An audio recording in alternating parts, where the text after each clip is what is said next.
Welcome to रोजगार मंत्रा में आप सभी का स्वागत है।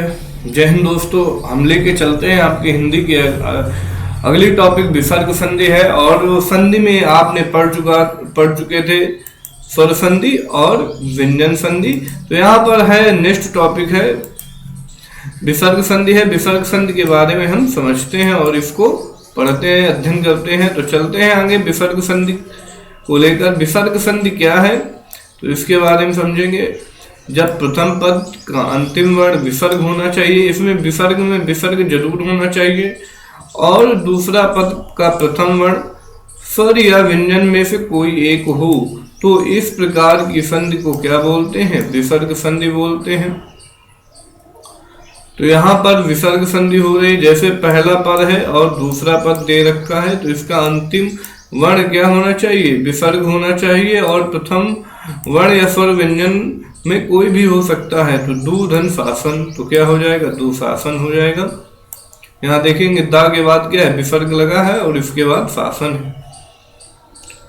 फिर चलते हैं आगे, इसके नियम समझते हैं। विसर्ग संधि के कोई भेद नहीं होता। और विसर्ग संधि में क्या होते हैं? नियम। विसर्ग संधि में 6 नियम होते हैं, कहीं कहीं 7 नियम भी दिए होते हैं। 7 नियम।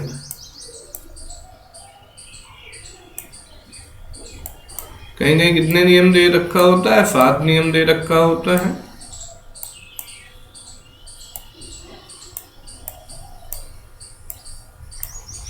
तो नियम चलते हैं, समझते हैं। तो पहला नियम क्या है? छोटा और बड़ा के बाद विसर्ग होना चाहिए और इसके बाद का खा पाफा में से कोई होना चाहिए। तो विसर्ग कैसा रहता है? अपरिवर्तित रहता है, मतलब विसर्ग वही रहता है और विसर्ग में कोई चेंजमेंट नहीं आता। विसर्ग बदलता नहीं है, उसी के साथ विसर्ग लग जाता है। लेकिन दूसरा नियम क्या कह रहा है? दूसरा नियम कह रहा है यदि छोटी और छोटा ऊ के बाद विसर्ग हो और फिर का खा पाफा हो, 4 शब्द याद रखने हैं आपको। का खा पा और फा, ये चारों। और इसके बाद तो विसर्ग का सा बन जाता है, खटकोड़ वाला सा, मतलब मोधा सा।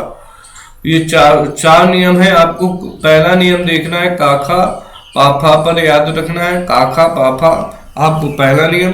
दूसरा नियम भी काखा पाफा पर याद रखना है। तो 2 नियम बस, इनके आगे विसर्ग के आगे स्वर बदलेंगे। पहले नियम पर छोटा बड़ा मिलेगा, दूसरे नियम पर छोटी और छोटा ऊ मिलेगा। बस ये 2 चीजें आपको याद रखना है। तीसरा नियम है विसर्ग के बाद चाचा टाठा ताथा, तो विसर्ग क्या हो जाता है? सा और सा, ये तीनों सा में बदल जाते हैं। तो आपको तीसरा नियम याद रखना है, चाचा पर टाठा और ताथा, ये आपको याद रखने हैं। तो ये क्या हो जाएंगे? यहाँ पर ये चाचा कहे में बदल जाएगा, चाचा बदल जाएगा तालु सा पर, टाटा कहे में बदल जाएगा मूर्धा सा पर, और ताथा कहे में बदल जाएंगे दंत सा पर। ये तीनों सा पर बदल जाते हैं। तो ये यहाँ तक तीसरे नियम तक खत्म हो चुका। पहला और दूसरे वर्ण के जितने भी नियम थे, 3 नियम होते हैं। पहला है काखा पाफा, दूसरा भी काखा पाफा, तीसरा है चाचा टाठा ताथा पर नियम, और चौथा आते हैं पर विसर्ग तीनों सा पर। तो यदि सा या आ के बाद क्या हो? भिन्न स्वर आ जाए तो विसर्ग तीनों विसर्ग अपरिवर्तित रहता है, कोई चेंजमेंट नहीं होता है। अब चलते हैं स्वर या तीसरा चौथे पांचवें वर्ण पर। 2 नियम इसके होते हैं, कौन कौन से? यदि या आगे बाद विसर्ग और स्वर तीसरा चौथा पांचवा वर्ण आए, फिर या वाला और हा आए, तो विसर्ग क्या हो जाता है? वो हो जाता है। और इसी प्रकार ये 5वां नियम हो गया। और 6वां चलते हैं। 6वां क्या कह रहा है? यदि आ या आ से भिन्न स्वर विसर्ग आए और वहां पर स्वर का तीसरा चौथा पांचवा या वाला और हा है, तो विसर्ग क्या हो जाता है? रा हो जाता है। तो ये चीजें हो गई। फिर आगे चलते हैं 7वां नियम। हर्ष स्वर के बाद रा है तो क्या हो जाता है? दीर्घ स्वर हो जाता है। हर्ष स्वर के बाद क्या आना चाहिए? रा आना चाहिए, तो क्या हो जाएगा? दीर्घ स्वर हो जाएगा।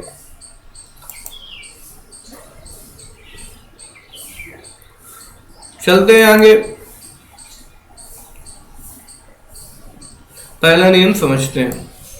पहला नियम है छोटा या बड़ा के बाद विसर्ग हो।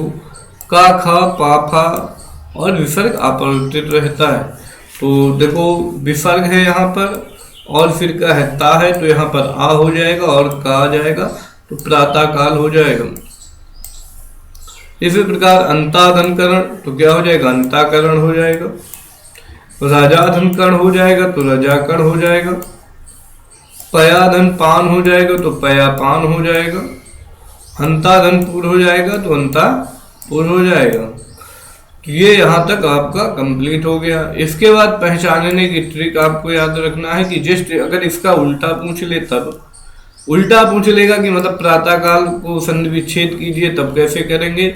तो विसर्ग आ या आ के बाद काखा पाफा दिखे तो कोई परिवर्तन नहीं होता, मतलब विसर्ग के बाद का मिला आपको तो कोई परिवर्तन नहीं। तो प्रातः काल, अंतःकरण, पयापान, अंतापुर, बस ये आपको याद रखना है कि काखा पाफा विसर्ग के बाद जस्ट मिल जाए तो उन्हीं को उसी तरह लिख देंगे और कोई चेंजमेंट नहीं करेंगे। चलते हैं दूसरा नियम पर। यह छोटी और छोटा हो के बाद विसर्ग हो फिर काखा पापा हो तो वहां विसर्ग क्या हो जाता है मूर्धन सा हो जाता है। जैसे नी, तो यहाँ पर नी के बाद क्या है काखा पापा, तो आपको का पट तो निष्कपट, नी पाप तो क्या हो जाएगा निष्पाप, नी कलुष तो क्या हो जाएगा निष्कलुष। ठीक है, फिर जहां पर आपको जहां सा हो वहां फिर काखा काखा पापा हो और सा की जगह विसर्ग लगा दे। जस्ट इसका उल्टा पूछ लेता है तब ये नियम आपको याद रखना कि इस सा की जगह क्या लगा देना विसर्ग, सा के बाद का आ जाए तो निधन कपट। तो ये दूसरा नियम यहाँ पर कंप्लीट होता है। चलते हैं तीसरा नियम। अब तीसरा नियम क्या है, तीसरा नियम क्या कहता है समझते हैं इसको। तीसरा नियम है कि विसर्ग होना चाहिए, फिर चाचा होना चाहिए या टाठा होना चाहिए या ताथा होना चाहिए। तो आप देखेंगे विसर्ग चाचा के बाद अगर है तो क्या है कहम बदल जाएगा सा पर, और विसर्ग के बाद टाठा है तो कहम बदल जाएगा सा पर, और विसर्ग के बाद ताथा है तो कहम बदल जाएगा सा पर। अब तीनों सा का अलग अलग उच्चारण स्थान है, इसलिए इसका उच्चारण क्या है तालु। इसका उच्चारण स्थान क्या है तालु है।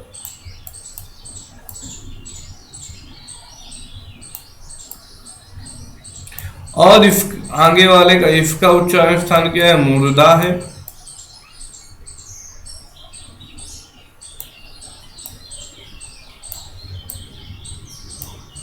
इसका उच्चारण स्थान क्या है मूर्धा है। और इसका क्या है इसका है दंत, क्या है इसका है दंत। तो ये तीनों का उच्चारण स्थान हो चुका है।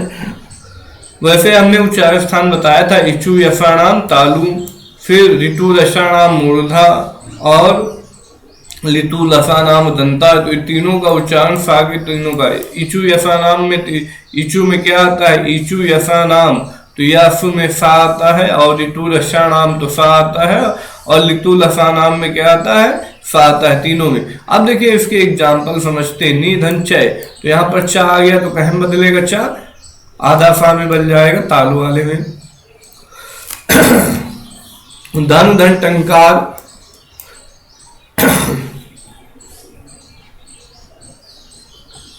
धन धन टंकार तो कहम बदल जाएगा धनुष टंकार में। नवाधनते में कहम बदल जाएगा नमस्ते में हो जाएगा। ये तीनों एग्जाम्पल इसके कंप्लीट होते हैं। चलते हैं आगे। अगर जस्ट इसका उल्टा आ जाए तब उल्टा पूछ लेता है। उल्टा तो क्या हो जाएगा सा हो, और उनके बाद चाचा हो टाटा हो ताता हो, तब क्या हो जाएगा तो तीनों सा का सा के स्थान पर क्या लगा देंगे विसर्ग लगा देंगे। जैसे निश्चल तो निधनचल, निस्तार तो निधन तार, निष्ठुर तो निधन ठुर, और निश्चल तो क्या हो जाएगा निधन छल। तो ये आपको सा मिला यहाँ पर तो विसर्ग लगा देंगे, आधा सा मिला तो यहाँ पर विसर्ग लगा देंगे, इस सा पर भी विसर्ग लगा देंगे, और इस तीनों सा पर तीनों सा की जगह क्या लगा देंगे विसर्ग लगा देंगे। तीनों सा की जगह विसर्ग लगा देंगे। ये विसर्ग होती है, तीनों सा की जगह विसर्ग लगाते चले जाएंगे। चलते हैं आगे। नियम नंबर चौथा है। नियम नंबर कौन सा है? चौथा है। नियम नंबर चौथा है।